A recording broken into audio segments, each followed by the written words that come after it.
Hello, I'm Luca Coasters, and today I'll be counting down my top 50 roller coasters that I have ridden.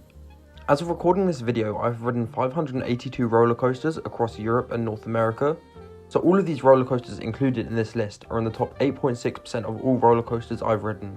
They're all incredible coasters, and it's tough to rank so many, and my opinions on them constantly change. So, coming in at number 50 is Mako at SeaWorld Orlando. This B&M Hyper has one of the best starts of any B&M, with a great drop, and that first airtime hill is one of the best elements on any B&M. However, the second hill on the ride is heavily trimmed, so it dies down a fair amount.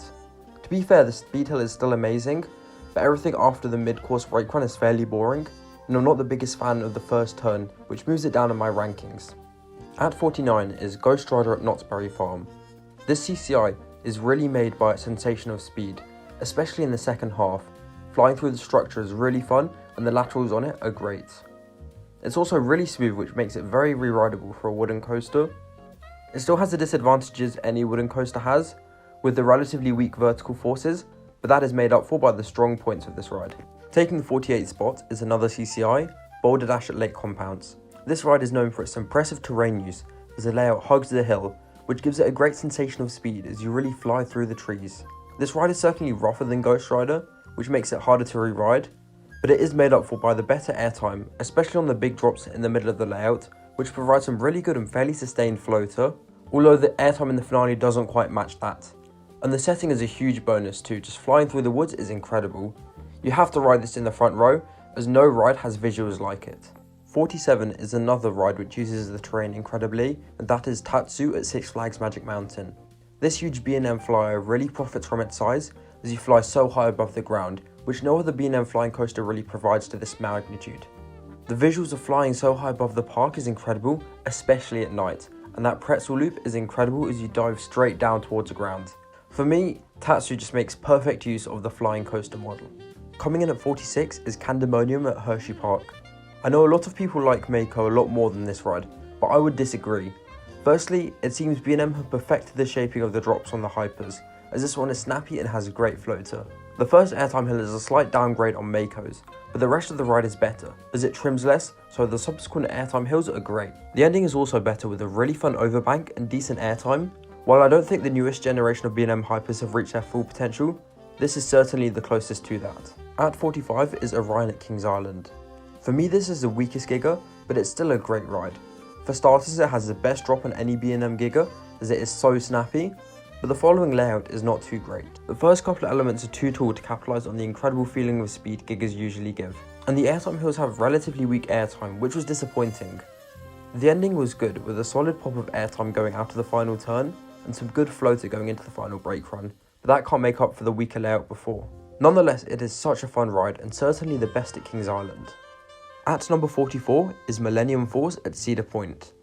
This ride force-wise isn't too great, but the sensation of speed throughout the ride is incredible.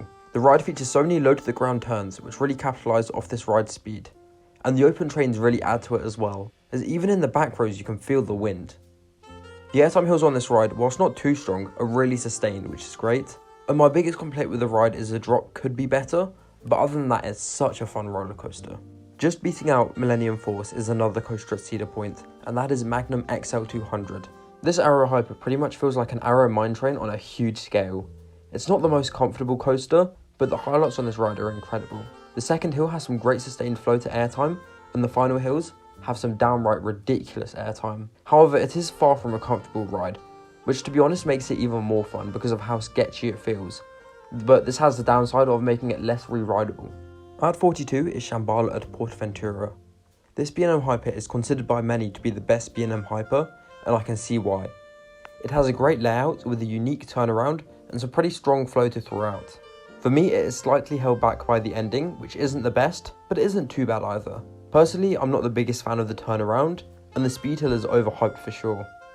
But the first hill and third hill in particular are incredible. While I'm not the biggest fan of the staggered trains, it is still a great hypercoaster with loads of great floater. At 41 is one of the most surprising coasters I rode in 2022, and that is Ravine Flyer 2 at Waldermere.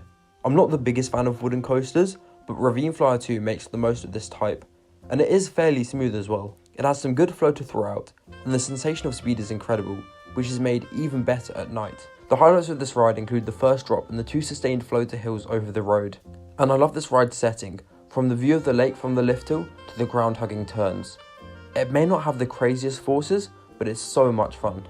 Taking the number 40 spot is a ride that I think is fairly overrated, and that is Maverick at Cedar Point. This Intamin LSM launch coaster features some fairly powerful elements, but it just feels so small and fairly undynamic. The airtime moments are punchy but not too sustained, and I even found the Stengel dives to be fairly unimpressive. This isn't helped by the trains, which feature some pretty bad restraints. Despite this, the forces are still great and I had a lot of fun when riding it. At the 39 spot, we have Junker at Power Park, a launch Gerstlauer infinity coaster. This coaster features a snappy launch, a ridiculous top hat with some snappy airtime, and several great inversions after, with the finish loop having some really fun floater and hang time. And the final 0G roll is really whippy. It isn't the most dynamic ride, but the forces on it are great. Coming in at 38 is Goliath at Six Flags Great America, and this is by far the worst RMC I've ridden. To be fair, the drop is great, the turnaround is pretty good, albeit unusual, and the airtime hill has some weak but sustained ejector, and the inversions are really fun, but it doesn't have too many elements, and they are certainly not among RMC's best elements, but it's still a really enjoyable coaster. At 37 is Behemoth at Canada's Wonderland. For me, this is a perfect version of the staggered seating B&M Hyper. The drop is like all the others, which is great, and every hill after this drop has strong floater, despite some being trimmed. Even the ending is great, unlike the other B&M Hypers of its type, and for me every single element on this ride delivers some great floater airtime. Coming in at 36 is Storm Runner at Hershey Park. This Intamin hydraulic launch coaster, whilst being short, delivers some incredible elements. The launch is punchy, the top hat has some great sustained ejector, and the flying snake dive has some great ejector entering it, and exiting the element is one of the whippiest inversions on any coaster in their back row. This ride is just so much fun and is one of the best of its type. At 35 there is definitely a step up in quality with Superman the Ride at Six Flags New England. This Intamin Hyper certainly has its flaws, but it also has some great elements. In particular the 2 hills on the return trip. I think layout wise it is slightly overrated, as the forces outside of these hills are not too strong, and the final few bunny hills on the ride are slightly uncomfortable as they throw you forwards more than up. The ride is also a bit rattly and the restraints aren't great, but I still had a lot of fun riding this coaster, and those 2 hills are some of the best on any ride. At 34 is my favourite non-Giga B&M Hyper, Goliath at Six Flags Over Georgia. Layout wise this is the perfect B&M Hyper. It is pretty much non-stop airtime hills, and the turnaround provides some great floater leading into a ridiculously intense helix. The ending is also great with a succession of bunny hills which really deliver, making it by far the best paced B&M Hyper. The floater on this ride is also incredible. It is really well sustained and it's fairly strong, whilst not being quite as strong as that found on Behemoth, but it isn't too far off. Also, the drop in this ride isn't too great for a B&M Hyper, but other than that, this ride is non-stop fun. Taking the 33 spot is another Goliath. This time it's Goliath at Wallaby Holland. This Intamin mega coaster features some incredible elements, separated by some fairly boring elements. The first airtime hill in particular is a standout, with it delivering some great sustained ejector, and the finale is really good with some fun bunny hills featuring some decent ejector. But the middle section of the ride is really lacking in terms of force, with it having some helixes which are really drawn out, and some twisted airtime hills which barely give any airtime, but I can overlook that as the rest of the ride is incredible. At 32 is a guilty pleasure of mine, and that is Red Force at Portaventura. It may be short, but I love all of the 3 elements on this ride. Whilst the launch isn't too powerful, the speed of it is incredible, and even in the back row it still feels ridiculously fast. The top hat provides some incredibly sustained airtime which borders on ejector, and that final airtime hill halfway through the brake run always surprised me with how strong it was. I am a sucker for rides which just go ridiculously fast, and Red Force certainly delivers that. Coming in at 31 is the second RMC on this list, and a ride that positively surprised me, and that is Jersey Devil at Six Flags Great Adventure. This was the first RMC Raptor I rode, and it certainly delivered. Whilst the trains aren't the most comfortable, and the ride is not the smoothest, the first half of this coaster is amazing. The drop is ridiculous in the back because of how long the trains are, and that first inversion in the front row is incredible. The airtime isn't the strongest, but it still has decent ejector on the first half. The ride definitely dies down after the mid-course, with it only really featuring strong floater, with the exception of a couple moments of weak ejector in that second half. It also isn't the most dynamic ride due to how tight some of the turns are, the seat positioning, and how much it slows down going through the taller elements, but other than that, it's an incredible and unique coaster. Coming in at 30 is Twisted Cyclone at Six Flags Over Georgia. I think if I re-rode this coaster it could move down for me, as my tastes have changed a lot since I rode it, but it's still an incredible coaster. For its size, Twisted Cyclone has some powerful elements, starting with that drop. For me, the highlight of the ride is the hill after the overbank, but the finale of the ride features an amazing barrage of airtime and laterals, not to mention that great wave turn. For me, the inversions slightly let the ride down, especially that final one, which hurts the pacing for me, and it feels like it should have been another airtime hill. But this ride is so aggressive for its size and features some great elements. At 29 is Tiger at Linnanmäki. For me, this ride is fairly overrated. Whilst it is a lot of fun, I think the ride suffers from some weak elements. The first half, with the exception of the first inversion, isn't anything great, and the top hat on the ride is certainly a weak point. Most of the second half is really good though, with the speed hill, twisted hill, and twisted dive down being particularly good. I think the ride would be improved a lot if it had a true standout element, which a top hat could have provided if it was shaped better. At 28 is Leviathan at Canada's Wonderland. I find this ride to be severely underrated, as it really is not far off Fury 325 for me. The ride starts off with a great drop into a really intense turnaround. Following that is a speed hill which has some great floater and an incredible sensation of speed. The ride then goes into a huge airtime hill which provides some fairly strong floater airtime which is so sustained, making it one of B&M's best elements. The following turnaround is fun and it maintains its speed, and even the final airtime hill delivers some great floater. The first half of this coaster is absolutely incredible, and while the second half is slightly weaker, it is still so much fun, and riding Leviathan over and over again while I was at Canada's Wonderland was an amazing experience. Coming in at 27 is the Voyage at Holiday World. This coaster is about as good as a traditional wood coaster can get. It is packed full of airtime, which to be fair is fairly weak, but it has some great laterals and the duration of the ride really makes it for me. It is almost non-stop for the entire layout, which adds to the fun. The twister section is the highlight, as it has some hidden pops of airtime as the train navigates the turns. The ride is a bit rough, which makes it hard for me to marathon, but looking past that, flying up a hill and through the woods for over a minute is a great experience, and the night ride on this coaster brings it up another level for me. At 26 is Time Traveller at Silver Dollar City. This Mack Extreme spinning coaster might not be the most intense, but it is just so much fun. That being said, the first report out of the station is ridiculous, especially in the back. It's hard to judge when you'll drop down, and the sideways airtime on the drop is crazy. The rest of the ride is just pure fun, flying through the steep landscape, and that twisted hill in particular when you take it sideways is amazing. This model has been perfected since then, but I had so much fun riding Time Traveller, and the atmosphere of this ride is electric. At 25 is X2 at Six Flags Magic Mountain. This is definitely a coaster I need to re-ride, as I only ever got one ride on it in the outside seat and front row, but even then the experience was incredible. The highlight of the ride for me was definitely that first drop, which flips you upside down whilst descending, but the rest of the layout was also incredible. The whole concept felt a bit incomplete as the rotation did not feel too natural and there were a couple weaker spots on the ride, but that still can't take away from the insanity of the rest of this ride, and I feel like if I were to re-ride it, it would shoot up in my rankings. Coming in at 24 is Kanon at Hansa Park. This Gerstlauer Infinity Coaster is certainly an interesting ride, but I think it delivers. To start off, the theming on this coaster is incredible, and it builds up a great atmosphere. Now with the actual coaster, the drop is pretty good, and the huge non-inverting sea serpent roll style element following it has some great airtime and laterals. But the highlight of the ride is the transition after the overbank following this, which provides a lethal combination of whip, laterals and airtime. The rest of the layout is a bit lacking, except for 2 good pops of ejector, but I think it could have been executed slightly better. Also, the restraints on this ride combined with the final inversion make it a bit uncomfortable, but Kanon is definitely a coaster I want to get back on, as it has been over 5 years since I last rode it, and it gets mixed reviews nowadays, but I love my rides on it. At 23 is the world's tallest roller coaster, King Dakar at Six Flags Great Adventure. A ride in this in the front row is just unmatched, as the sensation of speed on that launch is ridiculous, as the wind feels like it's trying to tear your face apart. It's easily one of my favourite elements of all time.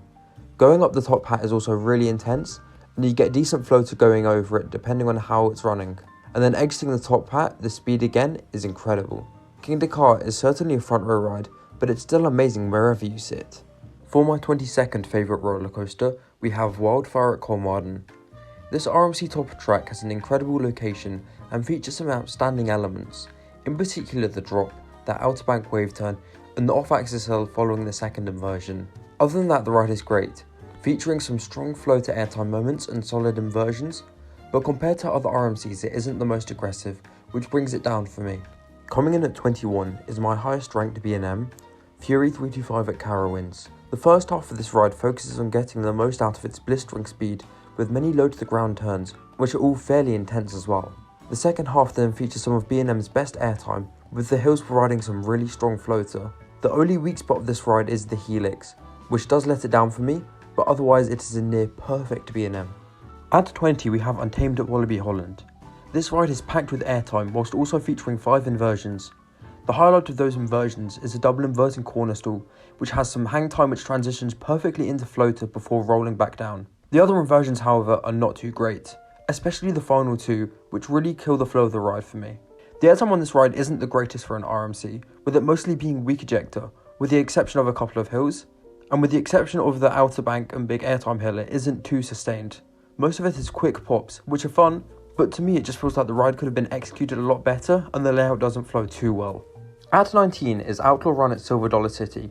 This RMC top track in a beautiful setting features a great drop and some really great airtime moments, including a huge wave turn. The airtime on this ride isn't the strongest, with it mostly being weak ejector, and also the twisted hill isn't too comfortable because of the laterals, and I'm not a big fan of the finale because I find the hang time to be fairly uncomfortable. Despite this, I just had so much fun riding it as the whole layout flows incredibly well, and it has some more unconventional airtime moments, such as a dive out of the overbank under the lift hill. Also, this ride at night is insane, as you cannot see a thing, which slightly boosts this ride even more in my rankings. Taking the 18 spot is Wicked Cyclone at Six Flags New England. This RMC for its size has a really long duration, but I think it suffers from that. The third lap of the ride is quite slow and doesn't have great forces, and it also has some uncomfortable and undynamic laterals, especially on that small outer bank, which really lets it ride down, considering the first half is incredible. The first lap is more graceful, with the airtime being some decent ejector, which is all fairly sustained. The highlight for this part of the ride was the stool, which flows so well and provides some incredible hang time as you just float out of your seat whilst the train navigates the inversion. The double down had some pretty strong ejector in the back, but the highlights of this ride are definitely the first outer bank and the hill after the second inversion, which both provide ridiculously strong moments of airtime, which are among RMC's best, and to add to that they are both fairly sustained. If the rest of the ride was as good as the first half, I'd rank it even higher, but for me that final lap really lets it down. Landing at the number 17 spot is Intimidator 305 at King's Dominion. This ride let me down slightly with how intense it would be, as it was slightly less intense than I expected, but the ride is still absolutely insane.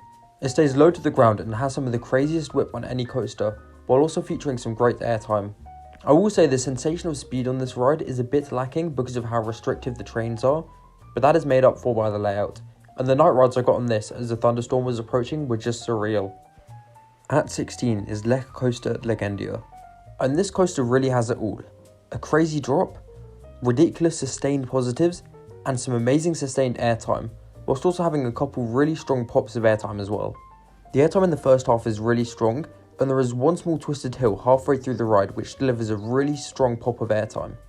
Unfortunately, the second half of the ride following the third inversion is quite lackluster, and it really brings the ride down for me, and due to the design and profiling, Lech Coaster is not too aggressive, but I still can't get over how crazy the forces in the first half are.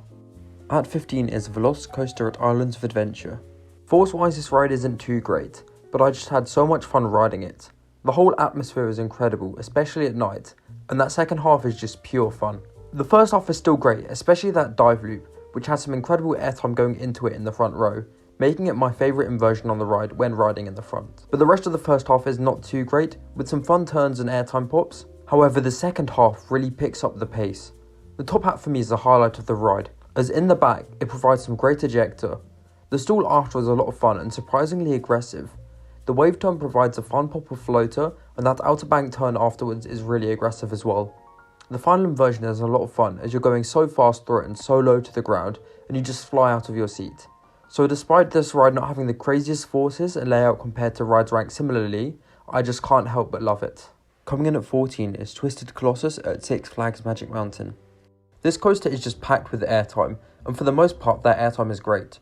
The drop on this ride is incredible, mixing airtime with laterals to make for a really violent element, and the fact that you get to experience it twice makes it even better. For me, the blue side is definitely better than the green, as I found the airtime to be better, but both halves are still incredible. To be fair, the ride does lose some steam towards the end of each half, which brings it down slightly, but it is otherwise a great RMC. Coming in at 13 is Lightning Run at Kentucky Kingdom. This ride has some pretty bad trains, but the layout itself is amazing.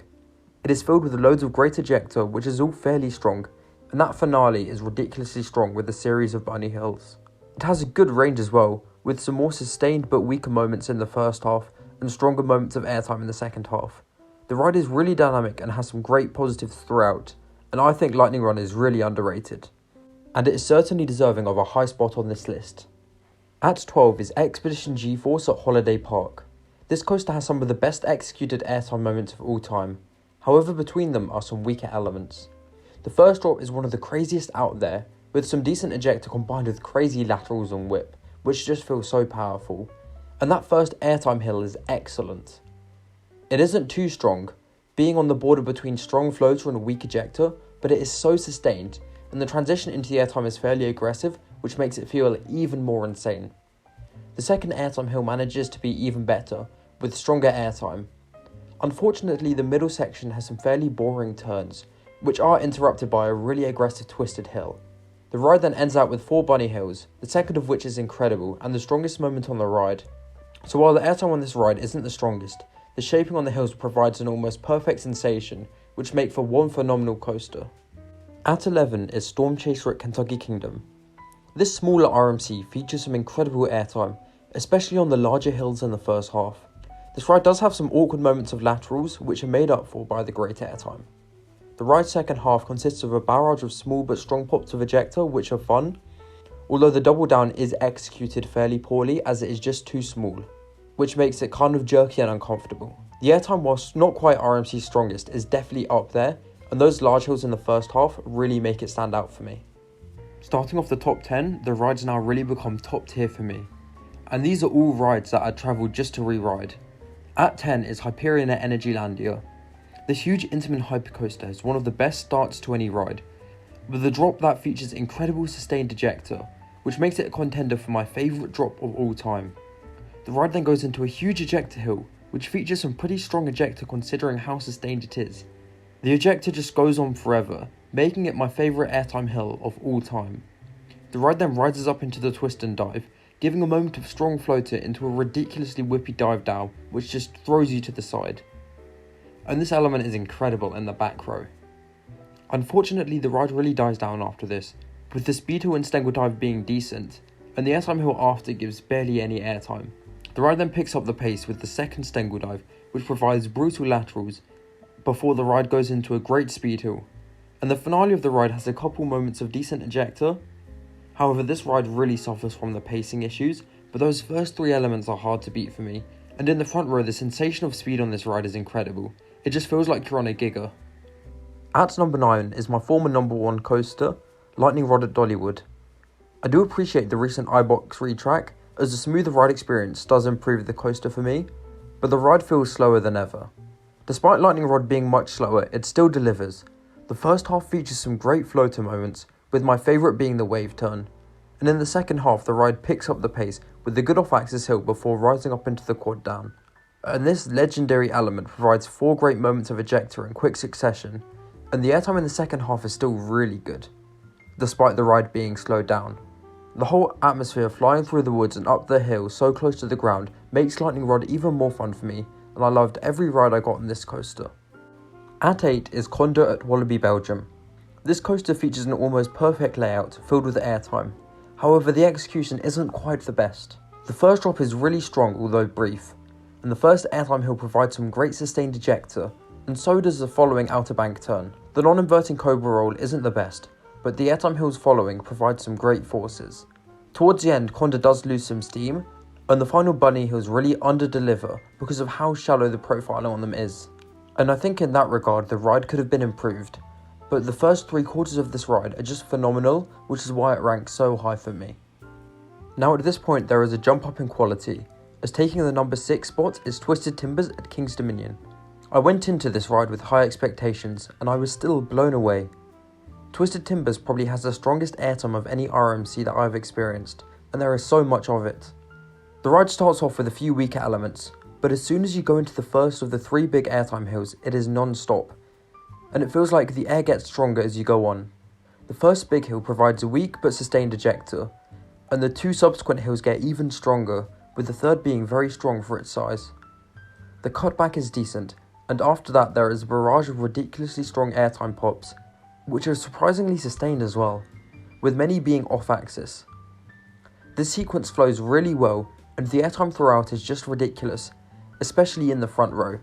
My biggest complaint is probably that the airtime is too strong, as trying to ride Twisted Timbers after getting over 10 rides on it the previous night was painful, which is just a testament to how ridiculous the airtime on this ride is. Coming in at number 6 is the legendary El Toro at Six Flags Great Adventure. This coaster is my favourite wooden coaster for a reason. The forces on it are unmatched by any wooden coaster I've ridden, and it features perhaps the strongest sustained ejector I have experienced. The first drop, while not the most sustained, is incredibly strong, and the 2 following hills are 2 of the best airtime hills on any roller coaster. During these elements you're just pinned violently against your restraints. The ride does die down in the midsection, but then you go into the Rolling Thunder Hill, which is an incredible and violent moment of ejector, which truly is one of the strongest airtime moments out there. And then following the Rolling Thunder Hill are a series of twists which are really fun. This ride really focuses on those strong elements and neglects the rest of the layout, but those stronger elements are so good that Toro has to rank high for me, and I feel like the more I ride this roller coaster, the more I appreciate it. Now choosing between 4 and 5 was tough, but coming in at number 5 is Iron Gwazi at Busch Gardens Tampa. This huge RMC feels like one of the smaller RMCs on a massive scale, as it is just a barrage of crazy elements with little breathing time between. The drop is great, and the first huge overbank gives some great sustained ejector airtime. Then following that is a death roll, which is one of the best inversions ever, with it providing flow to entering it before sustaining those negative forces whilst whipping you around. The ride then goes through a whippy overbank and then into the outer bank wave turn, which gives some incredible sideways ejector, which is really sustained as well. The next couple elements give decent air, but weren't quite on the same level as the prior elements. But the 0G stall actually surprised me with how whippy and intense the exit of it was. The ride then climbs up, giving a couple decent pops of ejector before dropping down whilst twisting, giving a really strong moment of airtime, which is one of the best on the ride. And then the ride drops down again, finishing the ride with another great airtime moment.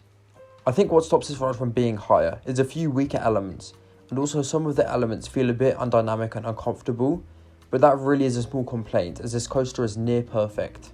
Barely beating out Iron Gwazi is Zadra at Energylandia. These rides seem very similar, but I found them to ride quite differently. Zadra focuses more on the individual elements, whilst maintaining a good flow, whereas Gwazi throws as much at you as possible. The highlights on Zadra include the first airtime filled turnaround, the huge stall, the ridiculously whippy outer bank wave turn, which provides more whip as opposed to Gwazi's, which focuses more on airtime, and the twisted hill, which is one of the most aggressive elements on any RMC. For me, Zadra is more dynamic and it flows better, while still having elements on the same caliber as Iron Gwazi. Although Gwazi may have slightly stronger air, but Zadra for me felt more whippy to make up for it. These two coasters are incredibly close, but Zadra barely takes it for me, and it is truly a phenomenal coaster. Now, entering the top 3, there is another step up in quality, and these 3 coasters are a level above every other coaster I've ridden, and they all excel in very different ways. Taking the number 3 spot is Steel Vengeance at Cedar Point. After re-riding the coaster in 2022, I really came to love it as Steel Vengeance is just ridiculous. The coaster features so much airtime, and almost all of it is amazing. Even the inversions on this coaster are incredible and among RMC's best. The only weak moment on the ride for me is the double up after the mid-course, as it isn't the strongest and it is a bit uncomfortable, but the rest of the coaster is near perfection. It may not have the strongest air, but that is made up for by the quantity, and this coaster features so many great airtime moments, it's hard to list them all. I think the highlight of the ride for me is the outer bank, but there are so many other great moments. This ride just has it all, a great drop, incredible sustained airtime, great inversions, some really good quicker pops of ejector inside the structure, and even some sideways airtime. I love the feeling of flying through the structure in the second half, especially at night. The whole vibe of the ride is great too. And the final night ride I got on Steel Vengeance on my first day at Cedar Point in 2022 is probably my favourite ride I've ever gotten on any coaster. Just missing out on number 1 is the Ride to Happiness at Plopsaland. This Mack Extreme Spinning coaster probably has the craziest negative forces on any coaster, all whilst spinning. In the front row, that ascent into the top hat probably gives the strongest moment of airtime I've ever experienced, and if you're lucky enough to go through it backwards, it is even crazier, making it a contender for the best drop I've ever experienced. The rest of the first half is not nearly as good, unfortunately, which is why this coaster isn't my number 1. But as soon as you go through that second launch, it picks up the pace again. In the back, the second launch has some great floater before sending you into one of the craziest inversions ever. In the front row, this double inverting dive loop is ridiculously whippy and disorienting, and then the big airtime hill after gives some good sustained ejector before whipping to the side. And then the final couple of hills give 2 more pops of great ejector before the ride ends. This coaster is truly incredible, and the fact that it goes through elements so insane while spinning is unbelievable, and it barely missed out on that top spot. So, coming in at number 1, the best coaster that I have ridden is Skyrush at Hershey Park. This Intamin Hyper is pretty much perfection, as every element start to finish is incredible, with no dead spot. The trains on this ride are amazing, as they are so open, especially on the wings, which allows you to really enjoy the aggressive moments on this ride. The first drop is my favourite element on any coaster, as it is just so ridiculous. Halfway down the drop there is a kink, which just launches you even further out of your seat, to the point where it feels like you could almost fly out, and that drop just never gets old. The positives in the first valley after the drop are ridiculous, with the turn even giving some laterals. The following 2 airtime hills have some crazy sustained ejector, and the Stengel dive and following twisted speed hill give some crazy laterals which really throw you out of your seat. The ride concludes with the downright violent twisted hill, which throws you in every direction before one final airtime hill, giving one more great moment of ejector airtime before turning into the brakes. This ride is non-stop from the first drop to the final airtime hill, and it is just so much fun to marathon Skyrush. As while it is really intense, it's certainly not too much. Skyrush is the perfect balance of insane elements and fun, and that combined with the amazing trains makes for perhaps the greatest roller coaster ever built. So that is my top 50 coasters. At some point while making the list, the ranking got tough, as all these rides are amazing and worth travelling to ride. If you enjoyed this video, make sure to like and subscribe, and also make sure to comment your thoughts on my list, anything you would change, and what your favourite coasters are. And thank you for watching.